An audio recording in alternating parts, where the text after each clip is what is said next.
잘 쉬고 오셨죠?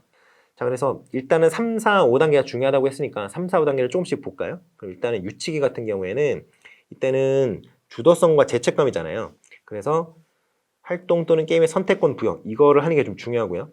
그래서 뭐 주도성을 잘 기를 수 있도록 그렇게 이제 배려를 하는 게 좀 중요하겠죠. 자, 초등학교 4단계입니다. 이게 독립심 그리고 책임감 이 두 가지를 잘 배양시키는 게 중요한 거예요. 이때를 놓치고 이제 지나간다면 독립심이나 책임감이나 독립심은 있을 수 있는데 독립심은 있는데 책임감이 없거나 독립심은 없는데 책임감은 있거나 어느 쪽도 좀 하자가 있는 거죠. 독립심도 적당히 있고 내가 한 선택에 대한 어떤 책임도 질 수 있는 그런 자세가 되어 있고 이게 좀 중요한 거죠. 그래서 이제 개인적인 향상에 대해서 정보를 제공하는 것이 좀 효과적이다 이런 식으로 얘기를 할 수 있고요. 가장 중요한 게 청소년기의 자아 정체감인데요. 이때가 선생님이 어떤 걸 해줘야 되느냐가 좀 가장 중요합니다. 이때는 확고한 신념과 자애, 애들이 뭔 짓을 해도 일단 인정을 해준다는 거예요. 인정을 해준다는 게 뭐냐면 그럴 수 있지라고. 너 그렇게 해도 괜찮아가 아니라 그래 그렇게 실수할 수도 있지. 그렇게 사고를 칠 수도 있지라고 일단은 인정을 해줘야 된다는 거예요. 그리고 수용 가능한 한계, 선생님의 입장에서 또는 사회의 입장에서 너희가 어떤 행동을 했을 때까지는 봐줄 수 있겠느냐라는 수용 가능한 한계를 명확하게 인지를 시켜줘야 되는 그런 특성이 있습니다. 이게 왜 그러냐면 아동의 사회화가 굉장히 중요하기 때문이에요. 그냥 아이들이 해주고 싶은 대로 그냥 무조건 오케이라고 해놓고 뭐 좀 이제 좀 비속어지만 약간 천에 놔두면 그게 뭐 꼴이 안 되는 거죠. 그렇기 때문에 수용 가능한 한계를 좀 명확하게 설정을 해주는 필요가 있습니다. 그리고 잘 공감할 수 있을 것, 뭐 이런 것들이 있습니다. 자, 그래서 이런 것들이 중요하다. 뭐 아동 스스로 문제 해결할 수 있도록 하고, 그리고 이제 이때는 이제 미래 직업에 대한 어떤 교육도 필요하죠. 나중에 이제 뭐 그 상담 이론 쪽에서 이제 직업 선택 이론 뭐 이런 것들도 나옵니다만 일단 직업 선택과 성인의 역할에 대한 어떤 롤 모델 이런 것들도 좀 제시할 필요가 있고요. 그리고 애들은 사실 성인에 비해서 유행에 훨씬 민감하죠. 그들만의 유행이 있습니다. 그들만의. 성인이 이제 요즘 같은 경우에는 인스타 감성이라든가 뭐 페북 감성이라든가 요즘에는 뭐 그런 걸 많이 이제 영향을 받는데 아이들은 또 아이들 나름대로의 또 아이들이 좋아하는 것들이 있어요. 예를 들어서 옛날에 한참 유행했었던 노스페이스 롱패딩 뭐 이런 거 있잖아요. 요즘에 아무도 안 입죠. 그런데 이제 그러한 유행을 따르는 그런 거에 대해서 야, 그거 내가 다 해봤는데 아무 부질없어라고 그냥 무조건 제한할 것이 아니라 그래, 어렸을 때는 그럴 수도 있지. 이렇게 그냥 넘어가야 된다는 거예요. 유형을 따르는 게 뭐 사회적으로 뭐 큰 무리를 빚는다거나 이런 것까지는 아니잖아요. 그러니까 넘어가라는 거죠. 물론 중요한 것이 어떤 선택을 하고 행동을 했을 때 선택과 그 행동으로 인한 책임은 청소년 자신에게 귀속된다는 걸 명확하게 또 알려줄 필요가 있다는 거죠. 그래서 그러한 것들이 좀 중요하다라고 얘기할 수 있는 거죠. 그래서 에릭슨과 프로이트 이런 이렇게 좀 다른 점이 있으니까 이런 거는 좀 보시면 될 것 같고요. 자, 마르시아의 정체성 이론이 나옵니다. 이게 정체성 지위 이론 뭐 그런 식으로도 얘기를 하는데요. 그냥 정체성 이론이 원래 이제 명칭이에요. Identity Theory예요. 정체성 이론인데 정체성 지위 이론, 뭐 정체감 지위 이론 이런 식으로 뭐 얘기를 해요. 그래서 일단은 그 정체성을 획득하는데 크게 두 가지 요인이 이제 중요하다라고 얘기를 해요. 그래서 자기가 자신의 정체성에 대해서 의문을 품은 적이 있느냐, 그리고 어떠한 사회적인 어떤 역할이 부여되었으면 그 사회적 역할을 받아들이고 그 사회적 역할을 달성하기 위해서 내가 노력을 하고 있느냐, 뭐 그래서 전념 이런 식으로 얘기를 하죠. 그래서 여기 보시면 몰입, 이게 전념이고요. 내가 받아들이고 있느냐, 그리고 위기 탐색이라는 거는 내가 나 자신의 어떤 정체성에 대해서 의문을 가지고 내 정체성이 이것이 맞느냐, 나에게 적합한 정체성이 무엇이냐에 대해서 탐색하는 과정이라고 생각하시면 되겠습니다. 그래서 둘 다 이루어지면 성취고요. 둘 다 안 이루어졌으면 혼미죠. 그리고 이제 한쪽만 이루어지는 경우, 몰입은 지금 하고 있는데 위기는 겪지 않은 경우, 그렇죠? 이게 뭐냐면 그냥 정해주는 대로, 남이 정해주는 대로 하는 게 이거예요. 그래서 난 그냥 뭐 아빠 엄마가 뭐 음식점 하니까 나는 그 음식점 하면 되지 않을까, 뭐 이런 식으로 하는 게 이제 폐쇄, 정체성 폐쇄, 정체성 유실, 정체성 상실이라고 불리는 단계고요.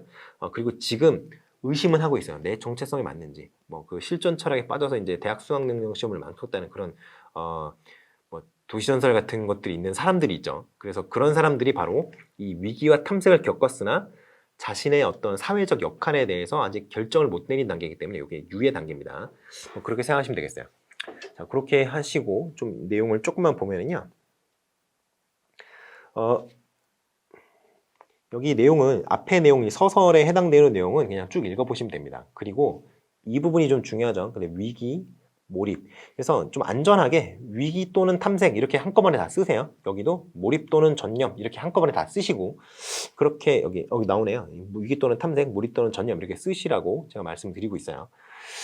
자, 그래서 자아 정체성에 대한 어떤 이런 정의 같은 거, 자신의 과거, 현재, 미래에 대한 총체적, 함축적, 일관적 믿음과 느낌 또는 인지 이런 것들은 좀 잘 외우고 계셔야겠죠. 이거는 뭐 논문에 나온 것들을 제가 약간씩 표현을 변형시켜서 여기다 써놓은 거기 때문에 함축적으로 써놓은 거기 때문에 이런 식으로 싹 써놓고 넘어가면 자아 정체성에 대한 뭐 질문이 나왔을 때 자아 정체성이란 이러이러한 것이다 라고 정해놓고 넘어가면 그 읽는 사람도 편하고 채점하는 사람도 편하고 쓰는 사람도 편하죠. 왜냐하면 자아 정체성이 이런 건데 이거에 대해서 지금 문제에서 요구하는 것이 어떤 사항이니까 이런 것에 대해서 쓸 거야 라고 명확하게 표시를 해줄 수 있는 마커 기능을 할 수 있기 때문이에요.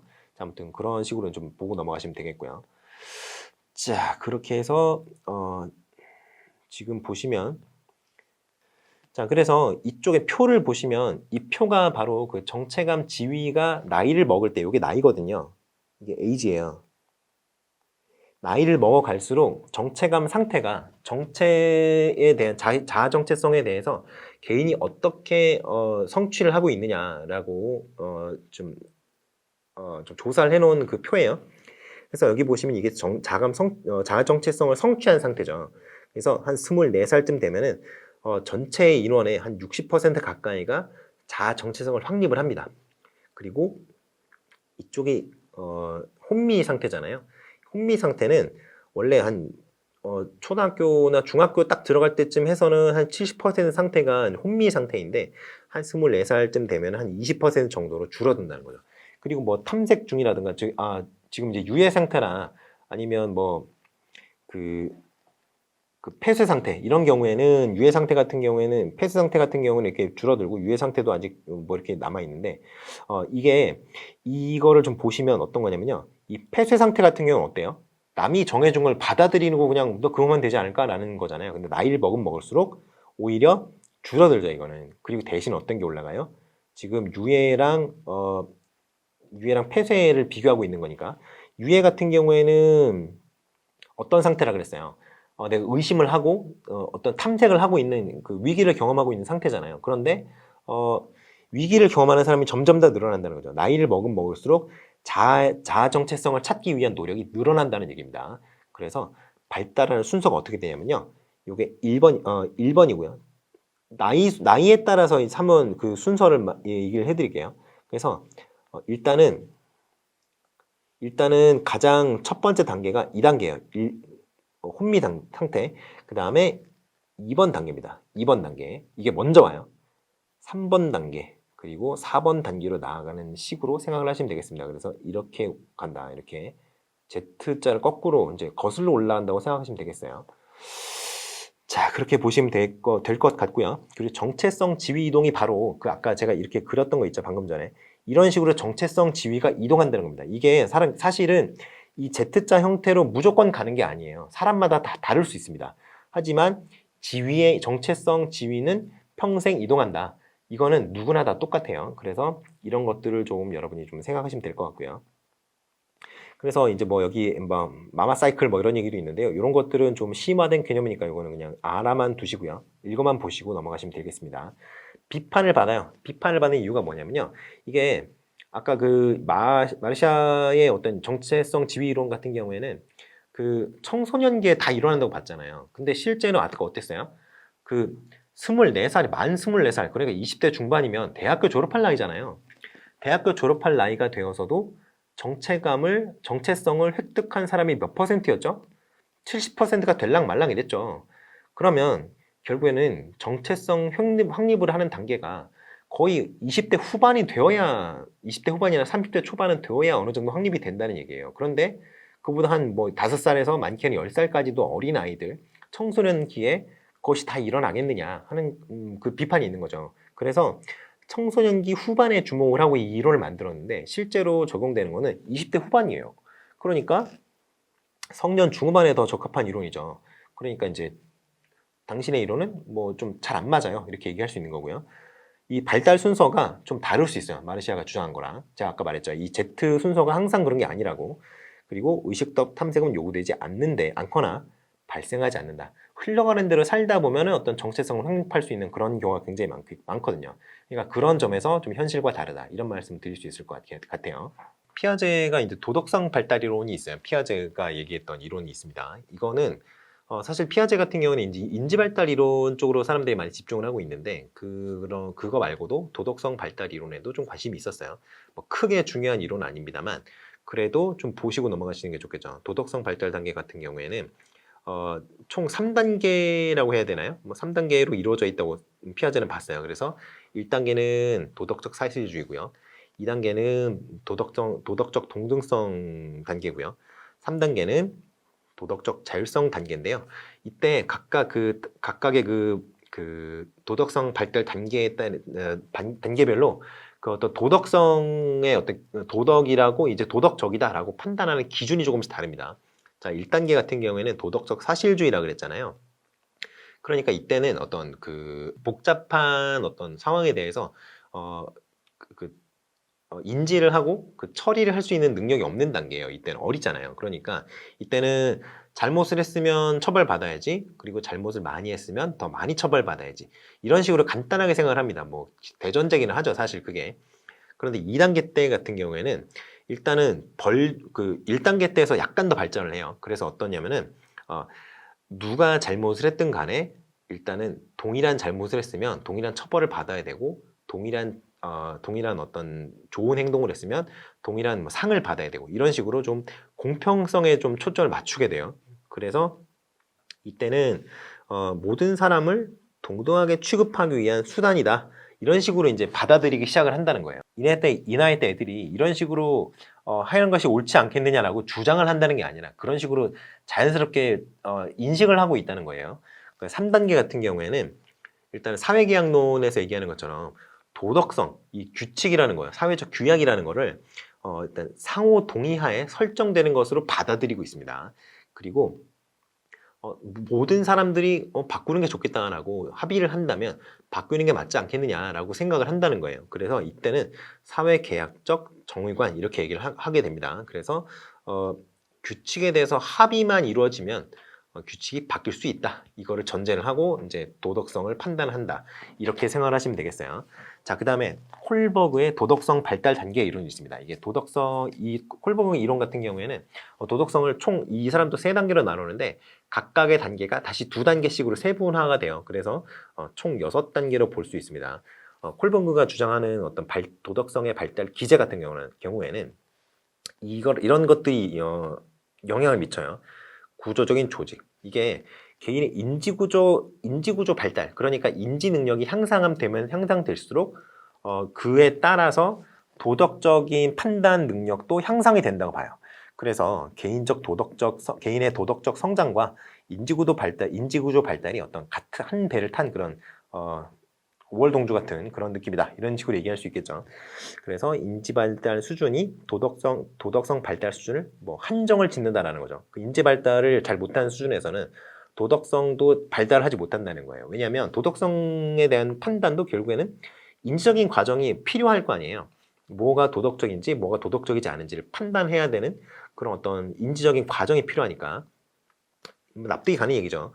발달 계열성, 이것도 인지구조 발달은 단계적으로 일어난다. 피아제의 얘기를 받아들인 거죠. 상호작용주의, 도덕성 발달 같은 경우에는 인간과 환경 간의 상호작용의 기초에서 이제 일어난다라는 거죠. 자, 비연속적 발달 같은 경우에는 요거예요. 비연속적이라고 하면은 다 이 계단으로 생각하시면 됩니다. 어떤 계기가 있을 때마다 뿅 하고 뛴다는 거예요. 여기서 이제 제가 얘기했던 게, 자, 여기 비연속적 발달 같은 경우에는 이렇게 계단으로 생각하시면 돼요. 이렇게 계단. 자, 여기 보시면 제가 요런 어떤 계기가 있을 때마다 수준이 이렇게 여기 있다가 뿅, 여기 있다 뿅, 뿅, 이렇게 이동을 한다는 거예요. 근데 여기 지금 점선으로 되어 있죠, 여기. 그렇기 때문에 비연속적이라는 거죠. 이어서 있는 한복그리기 한 이런 게 아니잖아요. 그래서 비연속적이고 도약적 과정을 거친다. 여기 도약했죠. 도약했죠.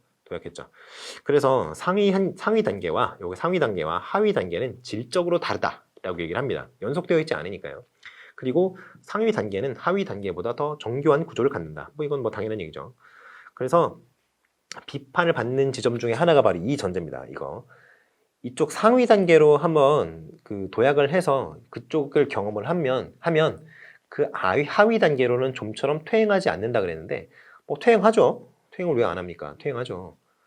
그래서 그 어릴 때는 굉장히 도덕적이었던 그 바른 생활 사나이 같은 그런 친구들이 나이를 먹고 좀 직업에 따라서 좀 도덕성이 퇴화하는 그런 경우 많이 보죠. 뭐 직업에 따라서 예를 들어 뭐 이제 그 우리가 흔히 많이 얘기하는 욕을 많이 하는 사람들 중에 그 전문직이라고 얘기하는 사람들 안 그런 분들이 훨씬 많은데 우리가 항상 주목하는 거는 그 극히 일부의 그 도덕적이지 못한 사람들을 우리가 주목을 많이 하잖아요. 전문직이라면 당연히 노블리스 오블리주라든가 뭐 그런 여러 가지 그 사회적으로 존경받을 만한 행동을 했으면 좋겠다라는 것이 우리가 바람인데 그렇지 않은 사람들이 너무 많으니까 좀 주목을 하는 그런 거 아니겠어요? 아무튼 그런 사람들도 어렸을 때는 도덕적이었을 거란 말이죠. 그런데 퇴행을 하잖아요. 그러니까 그게 문제가 되는 거죠. 자, 아무튼 그래서 도덕성의 발달 단계를 보시겠습니다. 일단은 전임 수준이에요. 이게 두 단계로 나뉩니다. 1단계, 2단계 이렇게 나뉘어요. 하나는 복종과 처벌 지향, 하나는 욕구 충족 지향입니다. 그래서 복종과 처벌 지향 단계에서는 내가 뭔가를 했을 때 상을 받을지 벌을 받을지 그래서 다른 사람이 정해놓은 기준에 따르는 그러한 걸 좀 중요시 여겨요. 여기서 이제 다른 사람이라는 거는 엄마 아빠죠. 엄마 아빠나 그 학교의 선생님 이런 사람들이에요. 자기가 직접 접하는 좀 어른들 그런 게 이제 기준이 되죠. 두 번째는 욕구 충족 지향 단계인데요. 이때는 나나 뭐 다른 애들이나 내 친구들이나 어떤 욕구가 있을 거 아니에요. 그 욕구가 충족되면은 그건 좋은 거 이런 식으로 얘기한다는 거죠. 그 다음에 인습 수준이 나오고요. 마지막에 후인습 수준이 나와요. 인습 수준 보시겠어요. 이때는 개인 간 조화와 동조의 단계. 이게 착한 아이가 되고 싶어하는 단계예요. 그래서 내가 시험 공부 열심히 해서 성적을 잘 받아오면 엄마가 기뻐하겠지. 이렇게 생각하는 그 단계가 바로 이 인습 수준의 첫 번째 단계, 개인 간 조화와 동조의 단계입니다. 그 다음이 권유와 사회적 규칙 단계예요. 이 단계는 뭐냐면 어떤 규칙이라는 게 사회적 계약에 의해서 그 사람들 간의 약속에 의해서 만들어진 것이다 라고 생각하는 단계라는 거죠. 그래서 법이라든가 질서, 약속 이거를 지키는 거 이걸 좀 중요시하고요. 인간관계 형성 이런 것들에 좀 도덕적인 우선순위를 둡니다.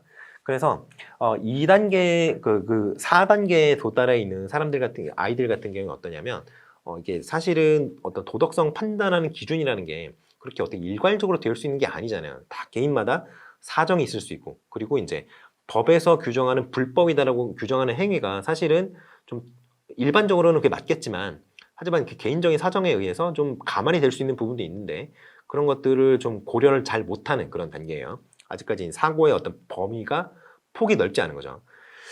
자, 그게 이제 인습 수준의 4단계가 되겠고요. 후인습 수준, 이 5단계까지가 이제 일반적으로 사람들이 도달할 수 있는 단계의 어떤 마지막 단계라고 보시면 됩니다. 사회계약 지향 단계. 4단계에서도 굉장히 사회계약과 어떤 유사한 그런 특징을 보이죠.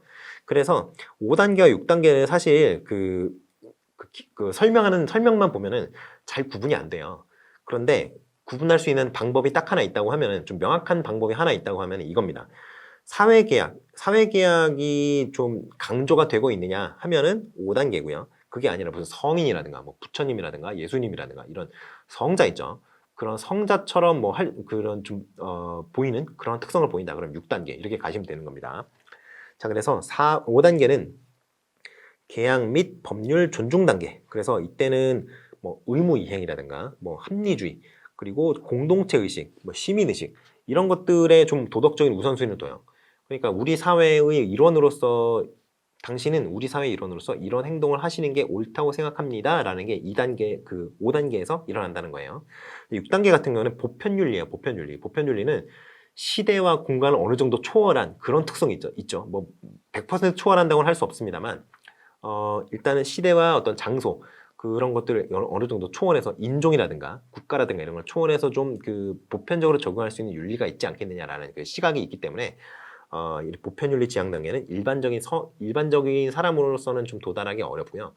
이거는 성인 막 이런 느낌이죠. 그래서 신념에 따른 행동, 양심에 따른 행동, 자율 도덕성 이런 것들이 이제 좀 강조되는 그런 거예요. 근데 사실은 6단계에 도달하는 사람이 많지 않다고 하는데 그게 일단 말로는 뭐 6단계에 뭐 얼마나 도달할 수가 있죠. 그런데 이제 그 실제 현실적으로 행동으로 드러나느냐를 좀 들여다 본다면 6단계는 좀 도달하는 사람이 많지는 않을 것 같다. 라는 얘기를 할 수 있을 것 같아요. 자, 그래서 6단계까지 해서 콜버그 이론을 좀 봤고요. 교육적 적용의 목표죠. 이게 일단은 아동의 도덕적 원리에 대한 추리 능력이라는 게 바로 인지 능력이거든요. 그래서 이제 어떤 것이 도덕적이고 어떤 것이 비도덕적인지 이거를 판단할 수 있는 그런 인지 능력을 발달시키는 게 좀 목적이 돼요. 그리고 내용 같은 경우에는 아동의 도덕성을 발달시키려는 게 결국에 뭐예요? 도덕적인 어떤 판단을 잘 할 수 있도록 만드는 게 목표라고 했잖아요. 그러면 도덕성 판단을 잘 할 수 있도록 각종 예시를 풍부하게 줘야겠죠. 예를 들어서 우리가 잘 아는 트롤리 딜레마 이런 거 있잖아요. 그래서 뭐 이렇게 라인이 기차 노선이 이렇게 쭉 있는데 한쪽에는 한 명, 한쪽에는 6명 있다고 쳐요. 6명, 7명. 그러면 일반적으로는 이렇게 여기 정차를 시키는 게 맞지만 브레이크가 부서졌다고 생각을 해봐요. 그럼 이쪽으로 틀든지 둘 쪽으로 한 쪽을 틀어야 돼요. 그러면 기차가 사람을 치면 사람이 죽을 거 아니에요. 그런데 한 명을 죽이는 게 낫느냐, 6명을 죽이는 게 낫느냐 고민을 해본단 말이죠. 그러면 일반적으로는 한 명이 숫자가 더 적으니까 이쪽을 쳐야겠네요. 그런데 이쪽이 예수님이라고 해봅시다. 예수님 같이 뭐 사회적으로 굉장히 존경을 받는 전 세계적으로 존경을 받는 정말 성인 같은 분이라고 해보세요. 이쪽에는 연쇄살인마. 그래서 뭐 이 사람은 뭐 100명 죽였고요. 이 사람은 뭐 200명 죽였고 이런 사람들이 6명 있어요. 그러면 이 사람을 죽여야 되나요? 이 사람들을 죽여야 되나요? 6명을 죽여야 돼요? 무슨 기준으로요? 알 수 없잖아요. 이 사람은 자기를 죽이고 6명 살리라고 할걸요? 그러니까 이러한 어떤 여러 가지 그 딜레마라는 게 있는 거죠. 그런데 이제 이러한 딜레마를 어떤 그 딜레마에 대해서 미리미리 고민을 해봐야 도덕적 사고가 가능하다는 거예요. 그래서 이러한 어떤 딜레마적인 상황을 제시하는 것이 좀 중요시 됩니다. 그런데 이게 개인적으로 백날 고민해봐야 나오겠어요? 안 나오죠. 그러니까 토론식 수업을 중요시하는 거고요. 다른 사람과 나의 의견이 어떻게 조율되는지 그 과정을 직접 겪음으로써 어떤 사회적인 합의가 어떻게 이루어지는지에 대한 학습도 가능하고요. 여러 가지 이제 장점이 있겠죠. 자, 그렇게 해서 교육적 적용을 할 수가 있고요. 의의는 뭐 도덕적 추론에 대해서 좀 중요시하는 그러한 계기가 될 수 있었다. 이런 것들이 좀 중요하고요. 도덕적 딜레마. 이런 것도 제가 방금 전에 말했던 트롤리 딜레마가 이런 도덕적 딜레마의 한 사례고요. 뭐 그런 것도 있잖아요. 뭐 약국에 약 얘기하면서 이 약을 지불할 돈은 없어요. 근데 아내가 죽어가. 근데 이 약이 너무 비싼 거야. 한 병에 막 1억 원이야. 근데 이 사람은 1억 원 없는 거죠. 그러니까 아내를 살리기 위해서는 이 약사가 나는 이걸 1억 원 주지 않으면 팔지 않겠다라고 얘기하는데 침입을 해서 약을 훔치는 것이 맞느냐 아니면 아내가 죽도록 하는 것이 맞느냐. 굉장히 딜레마적인 상황이죠. 누가 봐도 약 한 병에 1억 원은 너무 좀 비싸지 않나요? 1억 원은 좀 애매한가요? 그럼 10억 원이라고 해봅시다. 주사 딱 한 번 맞는데 10억 원이라고 해보세요. 그러면 좀 과하잖아요, 사실. 물론 사람 목숨, 이 사람의 재산권도 중요하지만 내 아내의 생명도 굉장히 중요한 거 아니에요. 그러면 어떤 선택을 해야 되느냐. 남의 재산을 내가 탐해서는 안 된다는 그런 규칙을 지킬 것인가. 아니면 아내의 목숨이 더 중요하기 때문에 그 약국에 침입을 해서 이 약을 훔칠 것인가. 강도짓을 할 것인가. 어떤 걸 선택하시겠어요, 여러분도? 참 애매한 그런 것들이 있죠. 그러니까 이런 딜레마적인 상황을 계속 주면서 아이들이 도덕적 추론을 통해서 도덕적으로 좀 발달할 수 있는 그런 계기가 되어야 되는 그런 점에 대해서 좀 강조를 하는 계기가 되었다. 이런 거는 좀 괜찮죠. 근데 한계가 좀 있습니다. 한계가 여러 가지가 있어요. 일단 이런 거 있고요. 불일치하는 경우 판단은 잘해요. 근데 행동을 안 해. 그럼 불일치하는 거잖아요. 판단이 행동으로 이어져야 좋은 건데 행동은 안 해요. 도덕적인 판단이 기가 막혀요. 뭐 도덕 시험 보면은 막 100점이야. 100번 시험 봐도 다 100점이야. 그런 사람이 있을 수 있어요.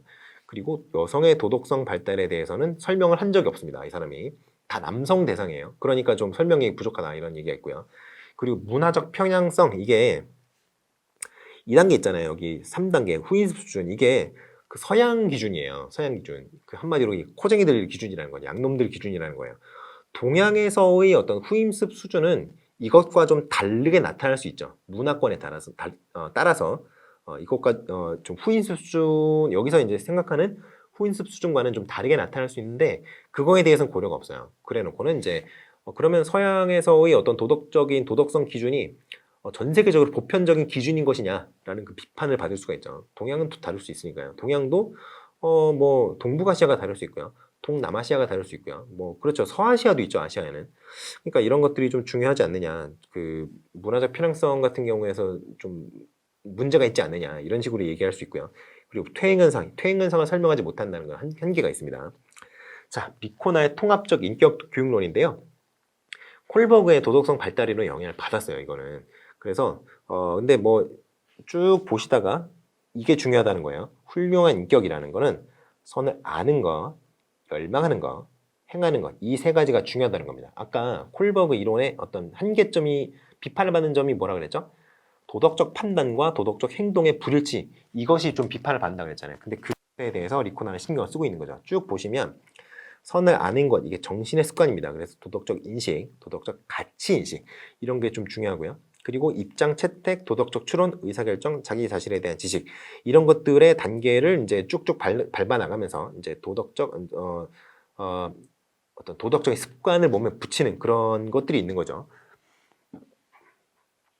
자, 그리고 선을 열망하는 것, 이거는 내가 선하게 도덕적으로 행동을 하고 싶다는 어떤 의지, 모티베이션을 형성하는 단계라고 보시면 되겠어요. 그래서 이건 마음의 습관이라고 생각하시면 됩니다. 이게 각각이 뭐 단계별로 진행되는 건 아니에요. 뭐 이걸 다 끝내고 나서 이걸 진행되고 뭐 복합적으로 진행될 수 있는 거예요. 그렇게 생각하시면 됩니다. 자, 그리고 도덕적 자아를 구성하는 감정 또는 감성의 측면, 이게 바로 선을 열망하는 것이에요. 자, 그래서 양심이라든가 뭐 자기 존중, 감정이입 이런 것들이 쭉 이 선을 열망하는 것, 마음의 습관 단계와 연관이 있는 그런 키워드들이고요. 그리고 행동의 습관이 있습니다. 행동의 습관 같은 경우는 실제로 내가 판단을 하고 그리고 이제 어떤 가치를 인식을 했다면 그것에 대해서 행동으로 옮겨야 되겠죠. 결국에는 생각만 백날 해봐야 의미가 없다는 거예요. 도덕성이라는 거는. 그것이 나의 몸을, 나의 그 신체의 행동으로 인해서 바깥으로 표출되어야만 의미가 있을 거 아니에요. 그러니까 그것이 굉장히 중요하다. 아는 것, 열망하는 것만으로는 의미가 없다. 행동으로 결국에는 구현되어야 한다라는 그런 의미죠. 그래서 이런 것들은 능력이라든가 의지라든가 습관이라든가 이런 것들이 좀 중요하다라는 것이죠. 자, 그래서 도덕교육 영역이 인지적 영역. 그래서 이게 선을 아는 것과 관련되어 있는 거예요. 정의적 영역 같은 경우는 선을 열망하는 것. 그리고 행동적 영역이라는 건 선을 행하는 것. 각각 이렇게 연결이 되어 있는다 할 수 있겠습니다. 그래서 뭐 일단은 굉장히 포괄적이에요. 포괄적이고 막 다 좋고요. 구체적 방법론 제시한 것도 좋고요. 뭐 도덕교육이 어떻게 중요한지 이런 것도 다 제시한 게 좋아요. 굉장히 중요하죠. 그리고 일단은 이 리코나의 도덕성 발달 이론 같은 경우에는 아이들이 어렸을 때 가장 영향을 많이 받는 그 어떤 성인 중에 한 명이 아빠 엄마 말고 또 중요한 사람이 누구예요? 선생님이잖아요. 아이들이 학교에 오래 있으니까. 그러니까 아이들이 뭘 보고 배우겠냐? 똑바로 해라. 이런 느낌으로 선생님들이 어떤 도덕성을 굉장히 강조했던 그런 측면이 있어요. 그런 뭐 시사점이 있죠. 그리고 뭐 다 좋은데 한계가 있습니다. 이게 뭐냐면 이게 기본적으로 뭐 되게 어디서 어떤 현상이 발견되었고 이거는 이렇게 분석이 될 수 있고 이런 식으로 뭔가 이론적인 어떤 근거가 명확한 게 아니고요. 좀 리코나의 어떤 뇌피셜 같은 그런 느낌이 있어요. 그래서 상세한 설명이 없습니다. 상세한 설명이 없어요. 그래서 이제 물론 이게 지금 굉장히 많이 이제 적용이 되고 있는 미국 교육에서는 굉장히 많이 적용이 되고 있는 도덕성 교육 이론인데 그런데 문제는 어떤 이론적인 상세한 뒷받침이 좀 부족하다라는 게 좀 한계가 있어요. 그래서 그리고 도덕 교육을 너무 지나치게 단순화했던 게 있어요. 이게 뭐냐면 아까 딜레마라든가 여러 가지 콜버그 같은 경우에는 도덕적 딜레마 상황 같은 걸 여러 가지 제시를 해서 여러 가지 토론 활동이라든가 이런 걸 통해서 또 도덕적 판단 능력을 향상시키는 게 중요하다 이런 얘기를 했었는데 이거는 인격의 어떤 핵심 요소를 그냥 타인에 대한 존중, 그 나의 선택과 행동에 대한 책임 이 두 가지로 그냥 요약을 했어요. 이 인격이 그렇게 간단할 리가 없잖아요. 이게 간단할 리가 없는데 그거를 그냥 도덕성, 존중, 뭐 책임감 이런 걸로 그냥 퉁쳐버렸단 말이죠. 그러니까 너무 한계가 명확하다. 이런 얘기를 듣습니다. 그리고 이게 심리학적 연구 결과를 바탕으로 이론을 펼쳤다고 하는데요. 그런데 물론 제가 뇌피셜에 가깝다고 얘기했던 부분이 바로 이 부분이거든요. 존중과 책임감. 이게 두 가지로 요약했다 그랬잖아요. 존중과 책임감이 뭐 어디서나 중요시되고 있대요. 근데 그거에 대한 근거가 없어요. 그래서 뇌피셜이라고 한 거예요. 구체적 근거가 없다. 뇌피셜이라는 거죠. 그래서 이제 도덕성 문제의 해결 차원이 또 마지막으로 이제 개인의 어떤 타인에 대한 존중과 그리고 개인의 자신의 행동에 대한 책임감 이런 거에만 좀 집중이 되어 있다 보니까 그럼 도덕적 개인은 알겠는데 도덕적 사회는? 이라는 물음에 대답을 제대로 못하는 그러한 어떤 한계가 있는 거죠. 자, 나딩스의 배려 윤리입니다. 배려 윤리. 이게 뭐 따뜻한 배려의 윤리를 뭐 발전시켰다 이런 건데요. 배려가 중요하다는 거죠. 그래서 크게 쭉 읽어보시면 되고 그 내용 같은 거는 쭉 읽어보시고 요 네 가지 구성 요소가 중요합니다. 이게 그래서 네 가지예요. 모델링, 도덕적 대화, 그리고 실천, 확증 요 네 가지가 중요한데요. 도덕적 대화 같은 경우에는 형식적으로는 이런 형식을 띠고 있고 내용적으로는 개방적 토의다 이런 식으로 생각을 하시면 되겠어요. 그래서 이런 네 가지가 도덕 교육의 기본적 요소다 이렇게 생각하시면 될 것 같습니다. 자, 그래서 일단은 개인차 이론부터 시작을 해가지고 도덕성 발달 이론까지 쭉 했는데요. 그 다음에 개인차 이론, 이제부터는 지능 이론으로 들어가겠습니다. 개인차 이론 같은 경우에는 그 지능 이론이 이제 개인차 이론에 좀 속하고요. 그리고 인지 양식에 대한 이론도 좀 속합니다. 뭐 그 충고형, 숙고형 뭐 이런 거 있죠. 그리고 이제 창의성 뭐 그런 것들도 이제 개인차 이론에 속하는데요. 이제 개인차 이론 같은 경우에는 이제 여러분들이 좀 많이 생각을 해보셔야 되는 그런 문제 중에 하나입니다. 창의성이라든가 인지양식이라든가 하는 부분은 사실 지능 이론에 비해서는 좀 출제 빈도는 떨어지는 편이죠. 물론 그 다 중요합니다. 중요한데 그냥 출제 빈도만 놓고 봤을 때는 지능 이론 쪽에 조금 더 포커스가 맞춰져 있는 게 아니냐. 이게 왜냐하면 개인차를 좀 개인의 어떤 지능 차이를 개인차로 많이 생각하는 경향이 많아요. 그렇기 때문에 어쩔 수가 없는 그런 부분입니다.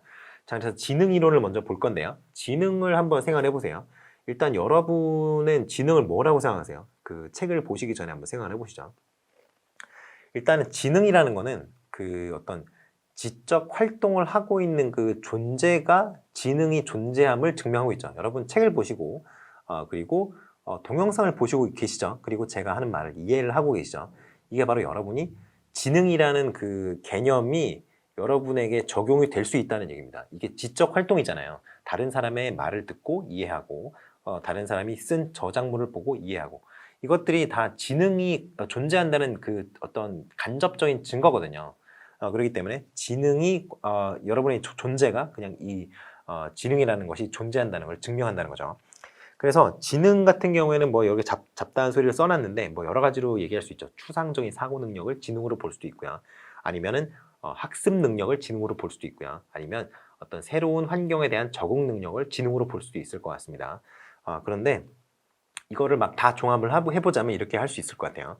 인간으로 하여금 추상적 사고, 학습, 적응을 가능하게 하는 지적 능력이다. 이렇게 정의할 수 있을 것 같아요. 자, 일단은 지능 이론이 약간 그 예전 이론이랑 지금 이론이랑 약간 다릅니다. 그래서 예전 이론 같은 경우에는 좀 간단하게만 보시면 될 것 같아요. 이게 예전에는 그냥 점수를 내는 데 관심이 있었어요. 문제를 잘 풀면 지능이 높은 거고요. 문제를 잘 못 풀면 지능이 낮은 거였어요. 그래서 이런 것들이죠. 양요인설, 이제 지능 일반 요인, 주요인이고 제너럴이죠. 특수요인, 스페셜이죠. SEO인 이렇게 두 개가 나뉘어 있다. 뭐 이런 것들이죠. 그래서 이제 뭐 지적 활동의 종류를 초월해서 공통적으로 영향을 미치는 능력이 이제 일반 요인이고요. 이거는 뭐 그런 것들이죠. 얼마나 많은 정보를 한꺼번에 고려할 수 있느냐 이런 게 뭐 G요인에 해당되는 거고요. 특수요인 같은 경우에는 특정한 지적인 성취나 특정 과제의 수행에서만 나타나는 우수한 능력이다 이렇게 얘기할 수 있어요. 예를 들어서 암산이 굉장히 빠른 친구들 있죠. 속셈학원 이런 거 요즘에도 있는지 모르겠는데 저 어릴 때는 뭐 그 속셈학원 이런 거 있었거든요. 요즘에는 안 가는 것 같아요. 요즘 보낸다는 얘기 못 들은 것 같은데 보시면 이렇게 손가락이 막 까닥까닥 움직이면서 굉장히 빠르게 그 암산을 하잖아요. 막 5자리 곱하기 5자리 이런 거 암산 금방 하고 굉장하죠. 근데 그거가 이런 특수 요인에 해당된다는 겁니다. 그런 거를 잘한다 그래서 문학적인 어떤 소양이 깊어진다거나 이런 건 아니잖아요.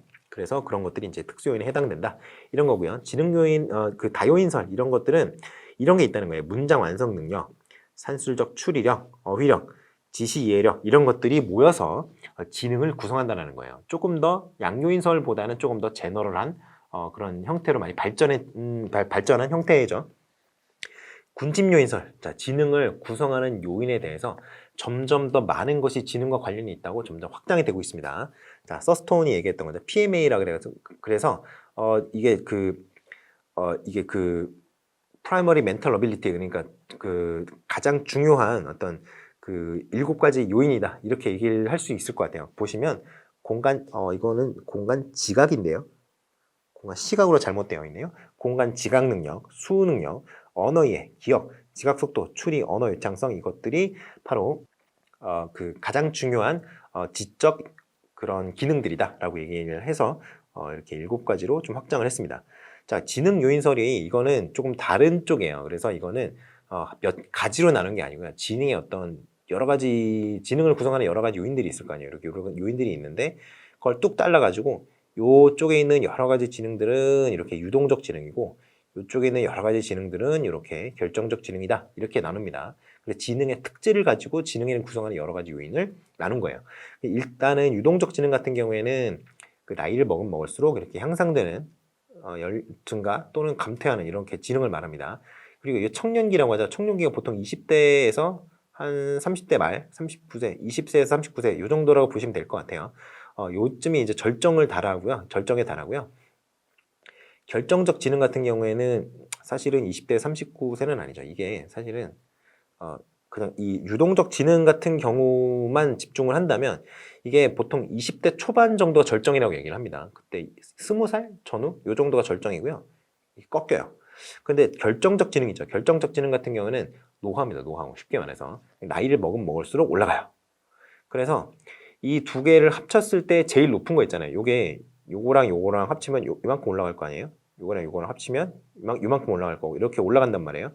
제일 높은 부분이 뭐 이 부분이다라고 얘기를 한다면 요거 2배 올라가면 아닐 것 같은데 아무튼 뭐 이렇게 올라간다고 하면은 여기 최대가 되는 이 부분이 바로 한 40대 초반, 30대 후반에서 30대 후에서 40대 초가 가장 그 종합적으로 지능이 높은 시기라는 연구 결과가 있더라고요. 그래서 그런가 이렇게 생각을 했었는데 왜냐면 이게 제가 어릴 때 보면은 요 나이 때 되는 그 형님들이 있잖아요. 그 형님들이 그렇게 막 엄청 지능이 뛰어나 보이진 않았거든요, 사실. 그래가지고 이게 과연 맞나 했는데 개인적인 어떤 그 절정기는 그분의 그 엄청 기본적인 어떤 똑똑한 정도가 그렇게 똑똑하지 않아서 그렇지 그분의 어떤 전성기는 그때일 수도 있겠다는 생각이 요즘 와서는 조금씩 들고 있어요. 아무튼 이게 뭐 연구 결과니까 그 연구 결과가 제가 느끼는 주관적인 어떤 생각보다는 주관적인 느낌보다는 그 연구 결과가 더 맞겠죠. 그래서 결정적 지능 같은 경우에는 지금 보시면 이런 것들이죠. 환경이나 경험, 문화적 요인, 외부와의 상호작용을 통해서 발전하는 거예요. 그러니까 외부와의 상호작용이 많으면 많을수록 발전할 거 아니에요. 그래서 이제 유동적 지능 같은 경우에는 그냥 신체의 어떤 발달과 노화에 따라서 증가하고 떨어지는 거거든요. 근데 결정적 지능 같은 경우에는 그냥 단순하게 사회적 경험만 많아도 증가한다는 거죠. 왜냐하면 경험이 많을수록 노하우가 많이 생기기 때문이에요. 그래서 그러한 어떤 쉽게 말해서 뭐냐면 유동적 지능 같은 경우에는 그냥 CPU의 성능이에요. CPU의 성능. CPU가 나오면 초반에 좋잖아요. 근데 나이를 먹을수록 어때요? CPU가 오래되면 오래될수록 어때요? 컴퓨터가.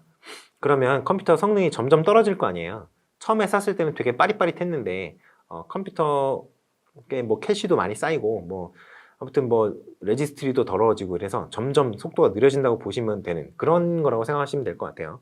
근데 결정적 지능 같은 경우에는 대신 에셋은 많이 쌓인다 이거죠. 컴퓨터가 갖고 있는 데이터베이스는 많이 쌓인다 이거죠. 그래서 어느 정도 쭉 성능이 향상되는 게 있어요. 캐시가 쌓이면 쌓일수록 검색 속도는 빨라지고 뭐 이런 거 있잖아요. 너무 쌓이니까 문제가 되는 거지. 그러니까 메모리 주소가 이렇게 쭉 있는데 메모리 주소에 메모리 예를 들어 여러분이 16기가짜리 메모리가 있다고 해봅시다.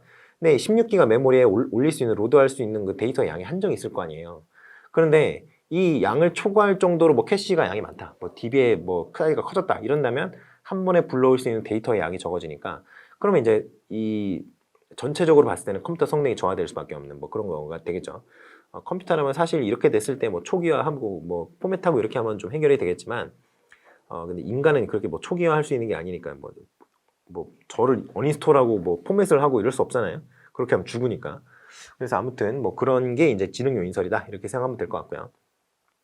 자, 길포드의 3차원적 지능 이론이 있습니다. 길포드의 3차원적 지능 이론은 이렇게 어차피 뒤에 그림이 나오니까 그림을 보시죠. 일단은 내용 차원과 조작 차원과 산출 차원으로 지능이 구성되어 있다고 얘기를 해요. 그래서 내용 차원에 여러 가지가 있고, 조작 차원에 여러 가지가 있고, 산출 차원에 여러 가지가 있어요.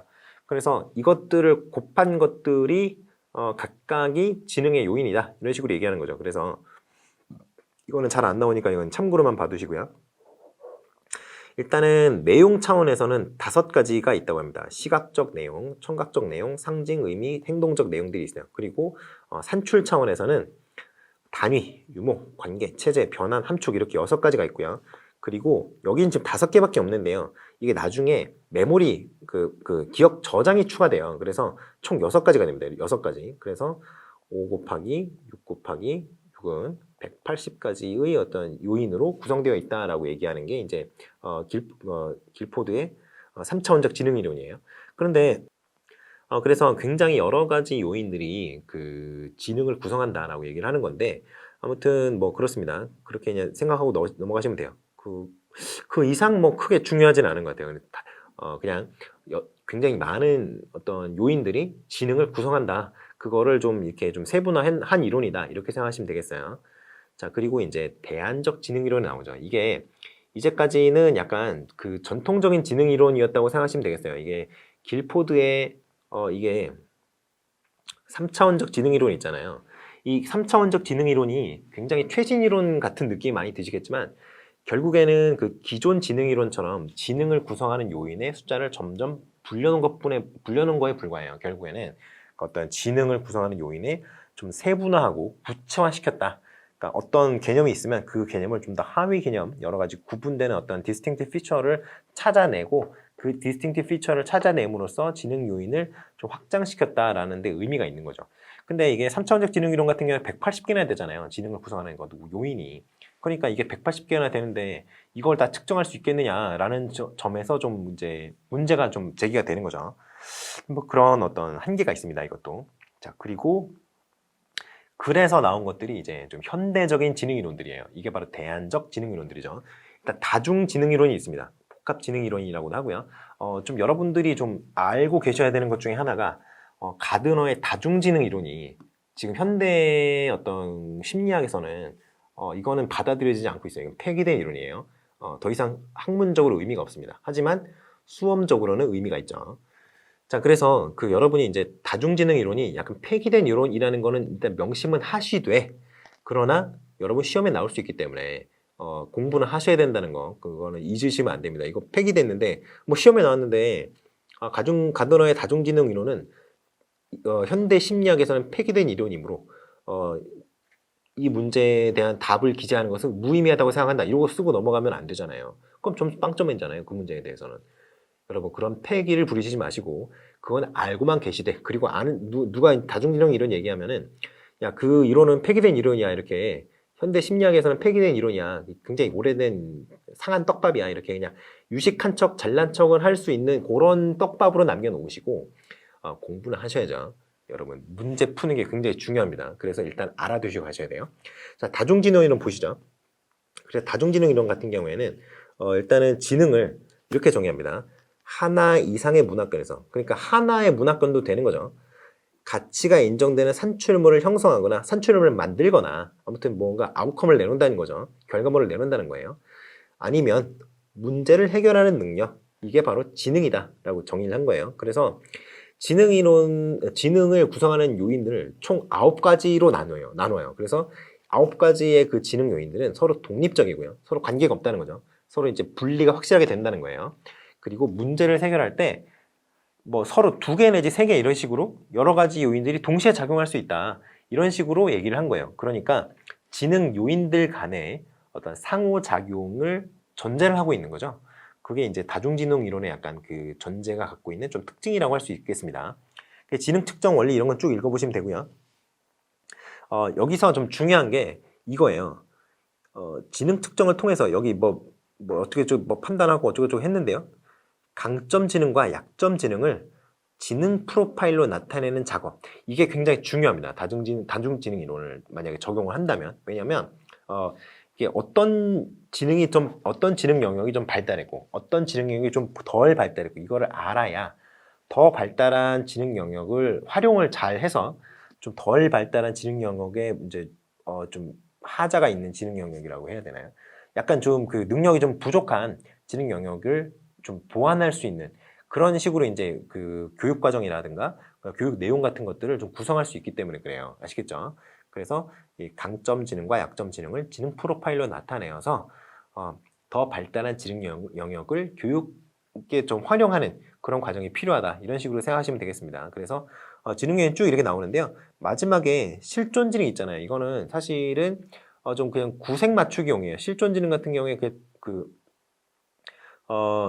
개인의 어떤 실존 이런 거랑 관련되어 있는 건데 실존이라는 게 실존주의 철학 같은 데서 좀 보시면 아시겠지만 좀 약간 뜬구름 잡는 소리잖아요. 사실 그 어떤 우리가 현실적으로 그게 중요한데 개인의 존재, 실존 중요하죠.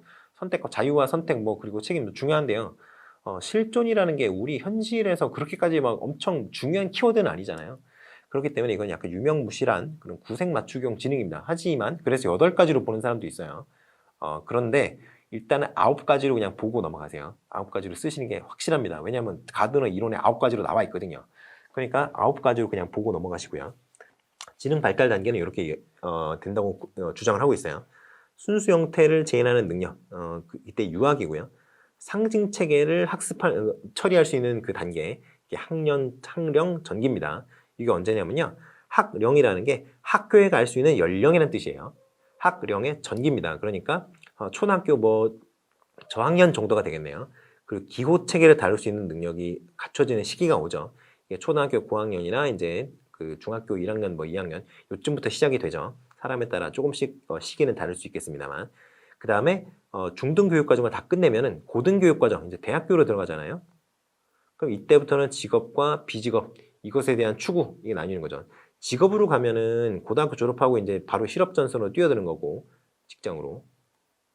그리고 비직업이라면 이제 대학으로 가서 이제 학문을 추구하는 그러한 형태가 되겠죠. 사실 요즘은 대학교를 가서 학문을 추구할 수 있는 건 아닙니다만 요즘에는 이제 점차로 이제 대학원이 어떻게 보면 이제 점차로 요구되는 그런 영역들이 많아지고 있죠. 그래서 그런 게 있습니다만 아무튼 그건 전 세계적인 추세라서요. 우리나라만 특징적인 건 아니고요. 아무튼 그렇습니다. 그래서 시사점이 있죠. 교실 전략. 수업 방식을 다양화해야 되고요. 이게 왜 그렇게 했어요? 개인마다 저 발달되어 있는 그 지능 영역이 다르기 때문이에요. 일단 9가지라고 했죠. 지능의 영역이. 그래서 공간 지각 능력부터 공간 수리 능력, 언어 능력 이런 것부터 해서 쭉 9개가 있는데 마지막에 이제 실존 지능 이런 것까지 해서 9개가 있는데 그 9개 영역 중에 뭐가 발달해 있는지 모르잖아요, 우리는. 다 시험을 테스트를 해보면 어느 정도 감이 잡히겠지만 근데 그게 쉽지 않단 말이에요. 그러니까 그러한 차원에서 수업 방식을 좀 다양화할 필요가 있다는 거죠. 수업 방식을 다양화할 필요가 있습니다. 왜냐하면 그 발달해 있는 지능 영역을 좀 활용을 하겠다는 그런 측면에서 그렇다는 거죠. 통합 주제 단원 중심의 교육과정 개발 중요하죠. 왜냐하면 통합 주제라는 거는 개인의 이것도 다 지능 요인이 여러 가지가 있기 때문에 그래요. 그래서 개인의 잘 발달되어 있는 각각의 개별 학생이 발달되어 있는 지능 영역이 모두 다르기 때문에 통합 주제 단원을 중심으로 교육 과정을 개발함으로써 좀 개인의 발달된 지능 영역을 교육에 활용하는 그러한 어떤 작업이 굉장히 중요하겠죠. 그리고 교사학습의 강점에 초점을 둔 수업 설계 뻔한 거죠. 똑같죠. 도제식 교육 장려. 도제식 교육 장려가 왜 그러냐면요. 이게 도제식 교육 같은 경우에는 교육자가 한 명이고 그 학생이 한 명이에요. 이런 식이에요. 그러니까 그 1대1 관계 또는 1대 소수의 관계가 굉장히 보편적으로 이루어지는 교육이 바로 도제식 교육입니다. 대학원도 그렇죠. 지도 교수님이 한 분 계시고 그 밑에 이제 대학원생들이 한 10명 이렇게 있는 식이잖아요. 연구실마다 다르겠지만 랩마다 다른데 대학원 같은 경우에는 이제 그 보통은 랩 하나는 그렇고요. 연구실 하나는 그렇고 이렇게 같이 연구라는 그 연구실들이 있어요. 뭐 주제별로 이렇게 이합 집산을 합니다. 모였다가 헤어졌다 그래요. 근데 연구 과제가 좀 크면은 다른 연구실에 잘하는 뭐 사람이 있어요. 그러면 그 교수가 잘해. 그러면은 그 교수한테 이제 우리 같이 연구할래 이렇게 해가지고 스케줄을 맞추고 이렇게 연구를 하는 그런 것들 많이 하죠. 그런 경우에는 뭐 지도 교수님이 잠깐 뭐 3명이 되고 막 이럴 수 있는 거죠. 아무튼 뭐 그렇습니다. 그래서 일단은 이런 식으로 되어 있으면 랩실 같은 경우에 이제 요즘에 현대적인 이제 도제식 교육의 어떤 전형이라고 할 수 있는데요. 그리고 이제 뭐 그런 거 있잖아요. 뭐 음식점에 뭐 셰프가 있고 셰프 밑에 뭐 수석이 있고 뭐 그렇지 않나요? 뭐 제가 유튜브 보니까 뭐 그런 식으로 되어 있던데 뭐 그러한 걸 보면은 그런 것들도 도제식 교육이죠. 굉장히 소수의 인원을 대상으로 교육을 진행을 하니까요. 근데 도제식 교육의 장점이 뭐냐면 이렇게 가르쳐 봤을 때 효과가 있는지 저렇게 가르쳐 봤을 때 효과가 있는지 이거를 바로바로 캐치할 수 있는 거죠. 왜냐하면 담당하고 있는 학생의 숫자가 적기 때문이에요. 그렇기 때문에 어떤 다중지능 이론에 있어서 그 좀 잘 맞는 그런 형태의 교육이라고 할 수 있겠습니다. 다양한 자료가 당연하죠. 왜냐하면 개인별로 익숙한 형태의 자료, 처리를 잘할 수 있는 형태의 자료가 달라요.